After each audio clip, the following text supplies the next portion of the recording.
تمام عمر پزشکتون به شما گفته آب بیشتری بنوشید، اما بعد از 60 سالگی این کار به تنهایی نمیتونه از سیستم قلبی عروقی شما محافظت کنه. در واقع آب ساده بدون اضافه کردن این ماده ساده باعث میشه رگ‌های خونی دچار کمبود مواد ضروری بشن. گردش خون کند میشه و انرژی بدن کاهش پیدا میکنه. مهم نیست در طول روز چند لیوان آب مینوشید. یک مطالعه مهم که در دانشگاه کلرادو انجام شد نشون داد افراد بالای 60 سال که آب بدن خودشون رو با ترکیبات زیست فعال خاصی بهینه کردن 43% بهبود در عملکرد اندوتلیوم داشتن. یعنی لایه داخلی رگ‌های خونیشون 43% بهبود پیدا کرد. قبل از ادامه بزرگترین مشکل سلامتی که این روزها با اون روبرو هستید چیه؟ اون رو در قسمت نظرات برام بنویسید تا بتونم برنامه‌های بعدی رو بر اثر نیازهای درمانی شما بسازم. کمبود انرژی، درد مفاصل، ضعف حافظه و یا گردش خون ضعیف. من شخصا تمام نظرات این کانال رو میخونم و به همه اونها پاسخ میدم. شماره 5 این فهرست آب نارگیل. در دوران سالمندی آب نارگیل یک کار عجیب برای سیستم قلبی عروقی شما انجام میده.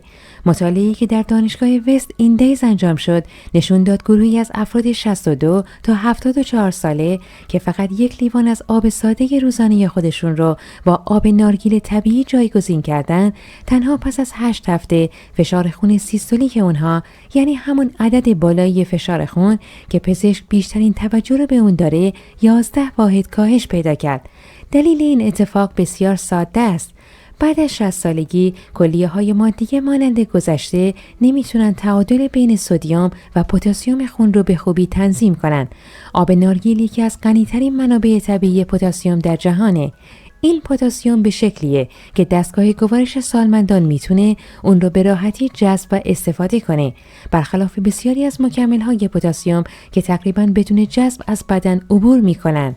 آب نارگیل حاوی گروهی از ترکیبات به نام سیتوکین ها هستند. طبق پژوهش‌های منتشر شده در مجله اتنوفارماکولوژی، این ترکیبات استرس اکسیداتیو بافت‌های رگ‌های خونی رو کاهش میدن.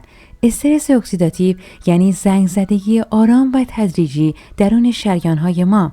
بعد از 70 سالگی سیستم دفاعی آنتی اکسیدانی بدن حدود 30% ضعیف‌تر میشه و دریافت این ترکیبات از طریق رژیم غذایی اهمیت زیادی پیدا میکنه. 240 میلی لیتر آب نارگیل طبیعی و بدون شکر این مزایا رو وارد بدن میکنه. اگه میخواید اثر این نوشیدنی افزایش پیدا کنه، باید اون رو در کنار یک مشت کوچیک تخم کدو مصرف کنید. منیزیم موجود در دانه‌های کدو در کنار پتاسیم آب نارگیل به عملکرد بهتر عضله قلب کمک میکنه. بله، قلب شما هم یک عضله است و بعد از 60 سالگی بیش از هر زمان دیگه‌ای به چنین حمایت‌هایی نیاز داره. شماره 4 این فهرست آب آلبالوی ترش.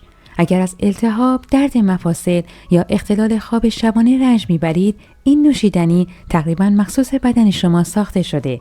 آلبالوی ترش یکی از غنی‌ترین منابع طبیعی ملاتونین و آنتوسیانین هاست. ترکیباتی که مانند یک کپسول آتش نشانی التهاب مزمن بدن را خاموش میکنند. کاهش التهاب یعنی بهبود مستقیم جریان خون. وقتی دیواره رگ‌های خونی ملتهب میشه، سفت و باریک میشه. در نتیجه خون با فشار بیشتری از اون عبور میکنه و همین موضوع فشار خون را افزایش میده و بار اضافی بر قلب وارد میکنه. خانم مرادی بیماری بود که بسیار ناامید به من مراجعه کرد. او میگفت که شبها فقط 4 ساعت میخوابه. درد زانوهاش اونقدر شدید بوده که دیگه نمیتونست حتی پیاده روی ساده را انجام بده.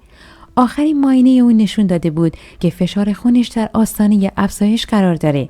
وقتی درباره عادتهای نوشیدنی او صحبت کردیم، متوجه شدم تقریباً تمام روز فقط آب ساده و 2 فنجان قهوه می نوشه. من به او پیشنهاد کردم هر شب حدود ساعت 7 شب 2 قاشق غذاخوری پودر آلبالوی ترش یا همون عصاره آلبالو ترش بدون شکر رو به 1 لیوان آب اضافه کنه و بنوشه. این بیمار میگفت که خواب شبانه‌اش به حدود 6 ساعت و نیم رسیده. درد زانوهاش بسیار کاهش پیدا کرد و فشار خونش به محدوده طبیعی بازگشته. برای افزایش اثر میتونید 1 نوک انگشت فلفل سیاه هم به اون اضافه کنید. فلفل سیاه حاوی ماده‌ای به نام پایپرینه که طبق تحقیقات جذب آنتوسیانین ها رو 20% افزایش میده. شماره 3 فهرست ما آب چای سبز. منظور من اون چای سبزی نیست که به دمای معمولی دم می‌کنیم. من درباره چای سبزی صحبت می‌کنم که به روش خاصی دم میشه.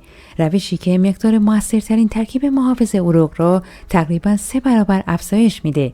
چای سبز حاوی ترکیبی به نام اپیگالوکاچینگالات یا EGCG. این یکی از قدرتمندترین و ارزشمندترین ترکیبات طبیعی برای سلامت رگ‌های خونیه. این ماده در چای سبز به رگ‌ها پیام میده که شل بشن و قطرشون افزایش پیدا کنه، فرایندی که به اون گشاد شدن عروق گفته میشه. وقتی رگ‌ها گشادتر میشن، خون راحت‌تر جریان پیدا میکنه، قلب فشار کمتری رو تحمل میکنه و اکسیژن با کارایی بیشتری به عضلات و مغز میرسه. مطالعه‌ای در دانشگاه وندربیلت نشون داد افراد بالای 65 سال که به طور منظم چای سبز مصرف میکردن 32% کمتر دچار افت شناختی و کاهش عملکرد مغز شدن. بر اساس تحقیقات مؤسسه ملی سلامت و تغذیه ژاپن، ماده EGCG چای سبز روند سفت شدن رگ‌های خونی رو در سطح سلولی معکوس میکنه و اما نحوه تهیه چای سبز اهمیت بیشتری داره. آب باید دمای 80 درجه سانتیگراد داشته باشه، چون آب جوش بیشتر مواد ارزشمند چای سبز از جمله EGCG را از بین میبره. اجازه بدید چای حدود 3 دقیقه دم بکشه، سپس کمی صبر کنید تا دمای اون پایین بیاد. بهترین زمان نوشیدن اون بین ساعت 10 تا 11 صبح، زمانی که ریتم طبیعی کورتیزول جذب ترکیبات مفید رو برای رگ‌های خونی به حد اکثر میرسونه. چند قطره آب لیموی تازه داخل چای سبز بچه کنید. ویتامین C میتونه جذب EGCG رو 13 برابر بیشتر کنه. شماره دوم، آب گل ختمی. همون گل قرمز تیره‌ای که شاید اون رو در چای‌های گیاهی یا فروشگاه‌های عطاری دیده باشید، اما آنچه تحقیقات درباره اثر این گیاه بر فشار خون و سلامت رگ‌ها در افراد بالای 60 سال نشون دادن واقعاً چشمگیره. مطالعه‌ای که در مجله بین‌المللی فشار خون منتشر شد نشون داد افرادی که روزانه چای گل ختمی می‌نوشیدن تنها طی 6 هفته به طور متوسط 13 واحد کاهش فشار خون سیستولیک رو تجربه کردند. این میزان کاهش تقریباً با اثر برخی داروهای تجویزی فشار خون قابل مقایسه است، اما بدون هزینه‌های بالا، بدون وابستگی و بدون بسیاری از عوارض دارویی. این گیاه سرشار از آنتوسیانین‌ها و اسیدهای عالی، به ویژه اسید هایبسکسه. این ترکیبات مانند مهار کننده های آنزیم ACE عمل می کنند. همون آنزیمی که بسیاری از داروهای فشار خون برای مهار اون تجویز میشن. وقتی این آنزیم مهار بشه، رگ‌ها راحت‌تر باز میشن و فشار خون کاهش پیدا میکنه. پژوهشی در دانشگاه تافت نشون داد مصرف منظم گل ختمی تونسته 12 هفته میزان کلسترول بد رو در افراد بالای 60 سال 22% کاهش بده. یکی از بیمارانم آقای همتی با 2 داروی فشار خون زندگی میکرد. متخصص قلبش حتی احتمال اضافه شدن داروی سوم رو مطرح کرده بود. او از سرگیجه‌های صبحگاهی، خستگی شدید عصرها و کاهش کیفیت زندگیش شکایت داشت. ما تنها یک تغییر ایجاد کردیم. روزانه 2 فنجان آب گل ختمی، یکی صبح و یکی اوایل بعد از ظهر. پس از 10 هفته متخصص قلبش با تعجب یکی از داروهای فشار خونش را حذف کرد. انرژی او بازگشت، سرگیجه‌اش از بین رفت و جمله‌ای گفت که هرگز فراموش نمی‌کنم. احساس می‌کنم 5 سال از عمرم رو پس گرفتم. روش تهیه: 2 تا 3 قاشق غذاخوری گل ختمی خشک رو در یک لیوان آب داغ بریزید و اجازه بدید 5 تا 7 دقیقه دم بکشه. پس از خنک شدن میل کنید. به اون شکر اضافه نکنید. اگه نیاز به شیرینی داشتید، مقدار کمی عسل طبیعی کافی است. اگه قصد دارید اثر این نوشیدنی بیشتر بشه، اون رو همراه یک تکه کوچیک شکلات تلخ با حداقل 85% کاکائو مصرف کنید.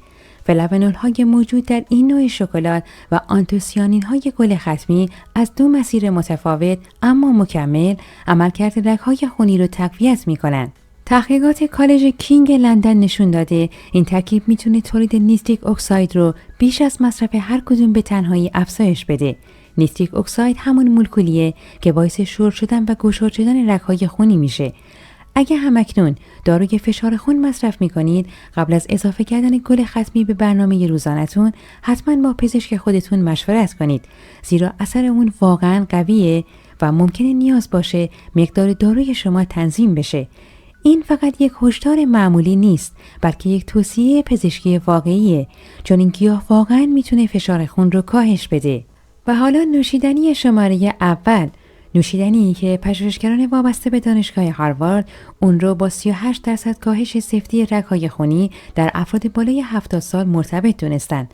آب چغندر چه به صورت تازه و چه به شکل پودری در آب، این قوی‌ترین نوشیدنی طبیعی برای سلامت رگ‌های خونی افراد بالای 60 ساله.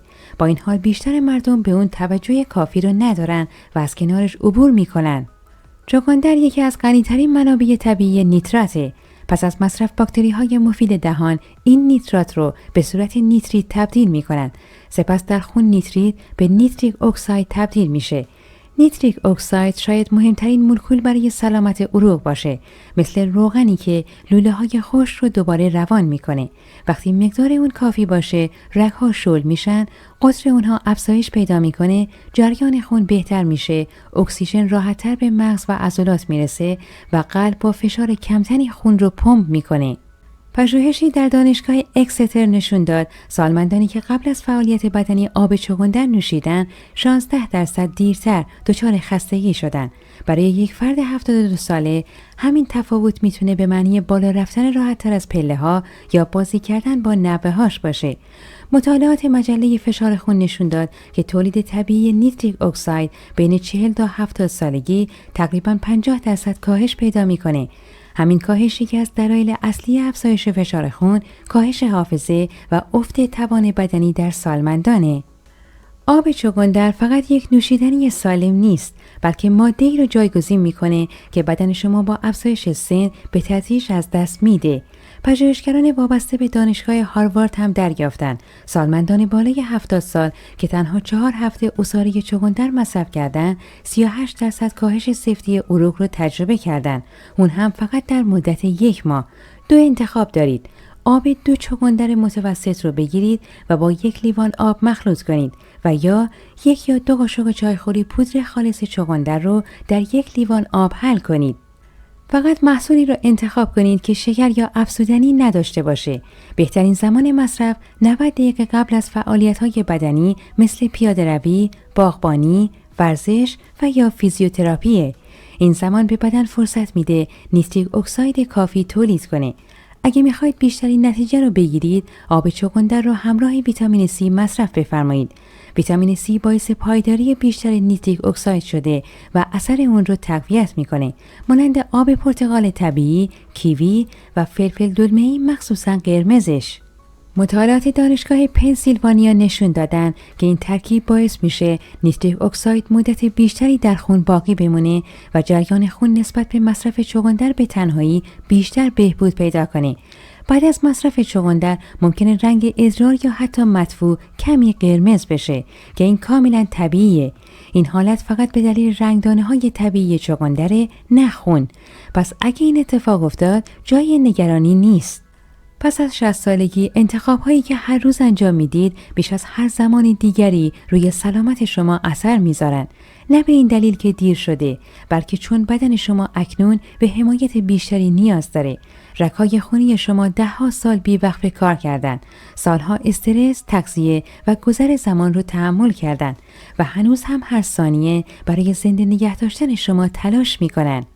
نوشیدنی هایی که امروز دربارشون صحبت کردیم معجزه نیستن، اما بهترین متحدان طبیعی رگ‌های خونی شما هستند. وقتی این حمایت رو به بدن خود میدید، اتفاقهای جالبی رخ میده. انرژی بیشتر میشه، حرکت آسانتر میشه، ذهن شفافتر میشه و بسیاری از افراد دوباره احساس میکنن کنترل زندگیشون رو به دست آوردن. اگه این ویدیو براتون مفید بود، حتما کانال رو دنبال کنید. هر هفته مطالب علمی جدید مخصوص افراد بالای 60 سال رو منتشر میکنم. اگه فکر میکنید این اطلاعات میتونه به یکی از عزیزانتون هم کمک کنه، حتما این ویدیو رو برای ایشون هم ارسال کنید.